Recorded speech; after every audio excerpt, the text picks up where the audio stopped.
ఆలుగడ్డలతో 2 ఆలుగడ్డలు ఒక ఎగ్ తోటి ఆలుగడ్డ ఎగ్ ఫింగర్స్ చేసుకుందాం. ఇప్పుడు ఆలుగడ్డను ఇలా స్లైసెస్ కోసుకొని చిన్న ముక్కలు కట్ చేసుకోవాలి. ఇలా పొడుగ్గా కట్ చేసుకోవాలి. ఒక గిన్నెలో పసుపు, ఉప్పు, కారం, కొంచెం ధనియాల పొడి, ఇందులో ఎగ్ కొట్టి పోసుకుందాం. ఇందులో ఎగ్ వేసాను, మంచిగా బీట్ చేసుకోవాలి.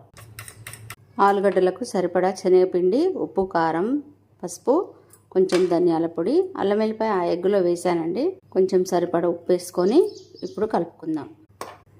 కొంచెం నీళ్లు పోసుకుంటూ బజ్జీలు వేసుకునేలాగా కలుపుకోవాలి. ఇలా కలుపుకోవాలి. ఈ ఆలుగడ్డలని ఎగ్గు దానిలో ముంచేసి ఈ శనగపిండిలో ముంచి నూనె ఆయిల్లో డీప్ ఫ్రై చేసుకోవాలి. స్టవ్ మీద బాండి పెట్టుకొని ఇలా వేసుకోవాలి. మీరు శనగపిండిలో సోడా వేసుకుంటే కొంచెం వేసుకోండి, లేకపోతే లేదండి. ఆలు ఎగ్ ఫింగర్స్ రెడీ. మీరు కూడా చేసుకోండి, చాలా బాగుంటాయి, టేస్ట్గా ఉంటాయి.